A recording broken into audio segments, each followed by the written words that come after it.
A businessman named Joe wakes up in a strange room with a mill in it, and immediately throws up as he realizes he doesn't remember how he got there. His phone is missing, the walls are high, and the only door is heavy and locked.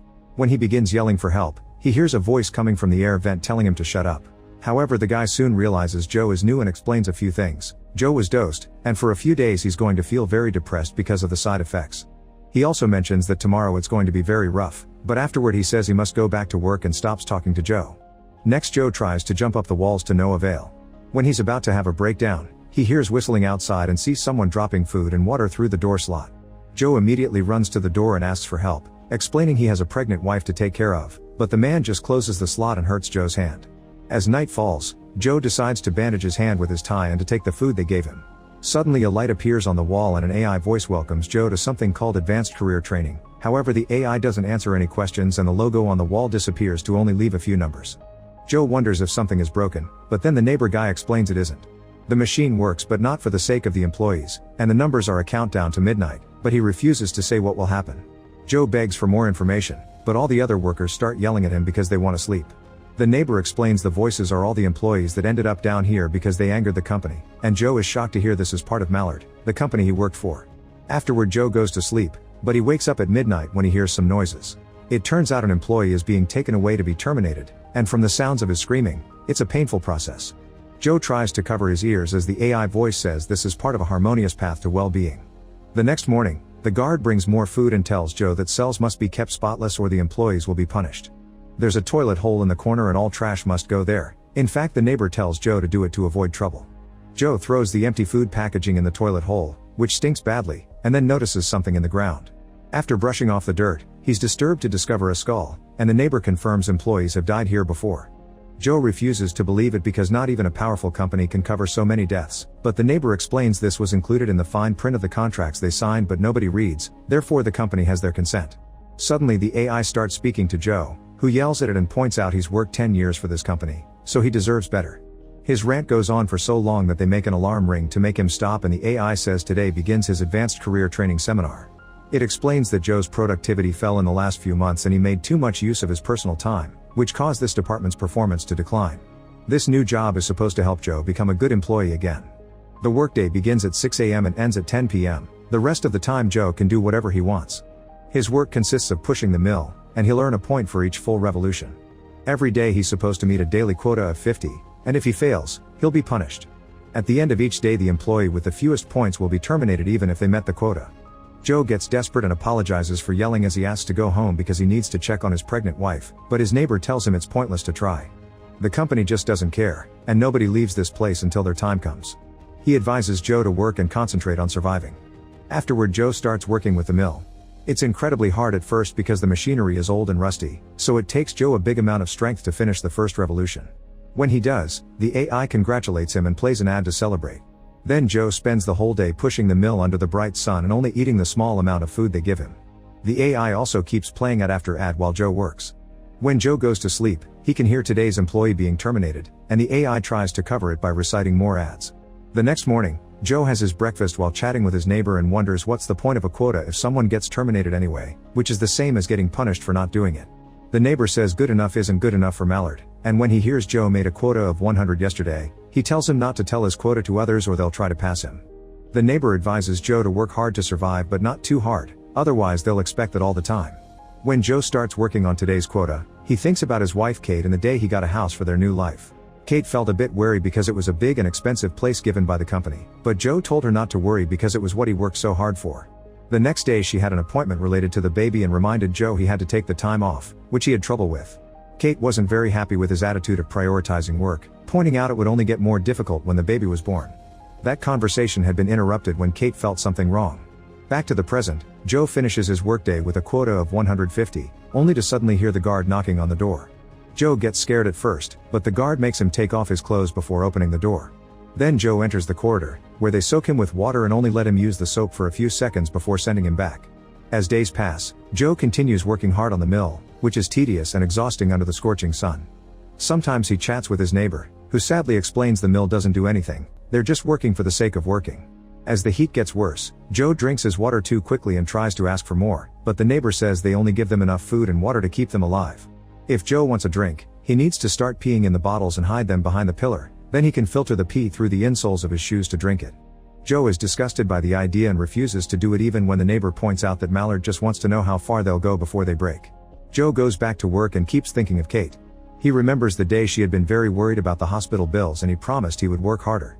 When Kate said he couldn't do this alone, Joe tried to stop her from going back to work because after the issues last time she was in danger of losing the baby. However, Kate pointed out that if she didn't work too they'd lose the house. Mallard had promised a promotion to Joe for years and never kept the word, so Kate thought it was stupid to still believe them. At the end of the workday, Joe falls out of exhaustion, and the AI congratulates him for reaching the outstanding quota of 370.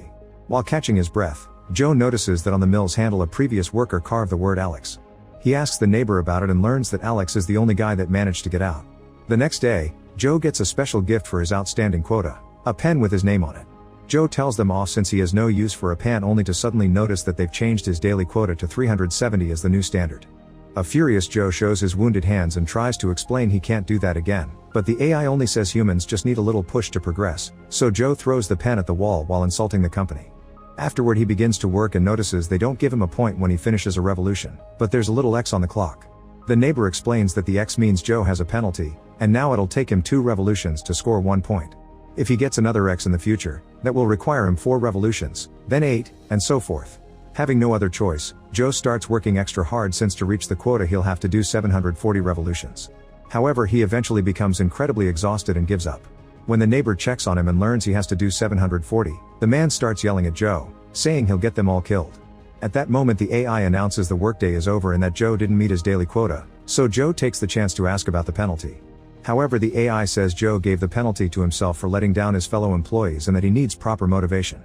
Suddenly Kate's profile appears on the wall as the AI threatens to kidnap her to work here too, so Joe begs for forgiveness and promises to reach his new quota tomorrow. The AI takes his word and explains he'll lose the penalty if he's successful tomorrow. The voice also offers a token of appreciation by adding an additional challenge. It's a huge red light that appears on the ceiling. Between the 12 o'clock screaming and the red light, it's very hard for Joe to sleep that night. The next day, he uses his jacket to cover the mill's handle so his hands won't hurt as much while he works extra hard under the red light. It's an awful maddening process that makes Joe start to feel he's losing his mind. At some point he starts seeing a hallucination of himself, who makes fun of Joe for still believing that hard work will take him anywhere. When the hallucination begins talking about Kate and the baby, Joe gets the motivation to keep moving and reaches the quota just 1 second before the time runs out. The AI announces he's removed the penalty and the red light disappears.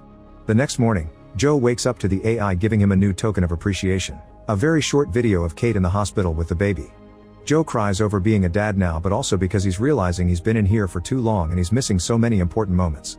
Sometime later, Joe asks his neighbor for details on how Alex got out because he wants to try too.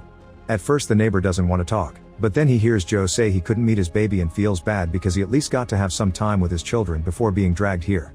The neighbor doesn't want Joe to have a child that hates him for putting work first like it happened to him, so he tells him to check the blind spot on the wall behind the pillar.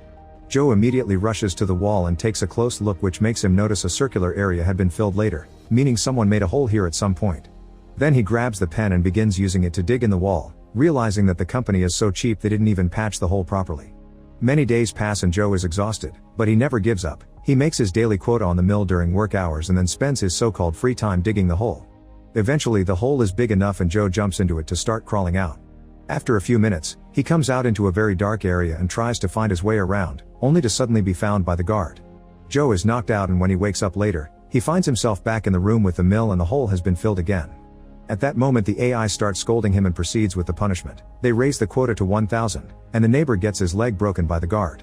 Joe tries to apologize, but the guy keeps ranting because he can't work now and comments on the fact that they don't have control here. It's all algorithms controlling the whole place. The neighbor feels bad because he was the one that designed the system while he worked in IT and says humans can't reason with an AI. However, this gives Joe an idea.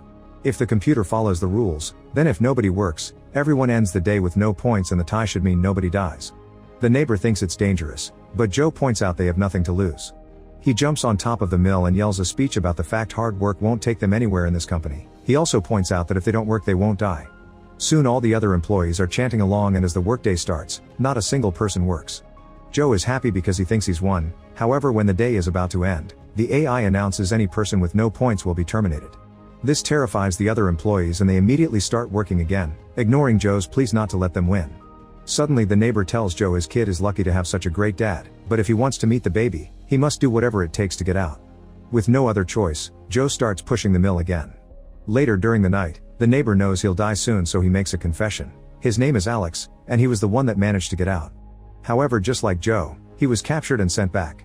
He didn't tell Joe this because he wanted to think there was hope for the second try. The only regret Alex has is not burning this place down. Joe says goodbye to him, then he cries as he hears the guard take Alex away for termination. The next morning, the AI gives Joe another motivational present. It's a very short video of Kate and the baby, who can walk now. Joe is disturbed by the fact he's been here for months and starts yelling at the company, insulting it with colorful language for having taken everything from him. The AI doesn't like this attitude and decides Joe should be terminated. Then the door opens and a bunch of people come in to stand around in the room, ignoring Joe's questions and begging. Soon the guard comes in and prepares the injection while wondering if Joe's death will free his home and his wife, which causes a furious Joe to jump on him and start beating him up. As blood gets splattered all over the standing people, the AI announces the guard failed and the punishment is termination, and since Joe is completing that task now, he'll be promoted to level 9. This makes Joe realize what he's doing and he immediately pulls back, ignoring the guard's pleas to finish it. Disturbed, Joe announces that he's not a monster and he won't let the company make him one, so he quits. Suddenly he blinks and is shocked to find himself back in the usual office with a machine connected to his head, surrounded by employees in the same situation. It turns out this has all been the company's advanced career training simulation.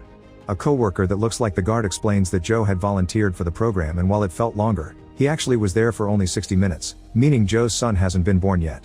Joe had been stuck in level 8 with no possibility of promotion, but it turns out it wasn't because he wasn't good enough, it was because he wasn't being challenged to do better. In the experiment, his productivity spiked and his leadership was off the charts, so he's now finally getting his promotion to level 9. After disconnecting the machine, Joe is taken to his new office, where he's welcomed by a nicer AI.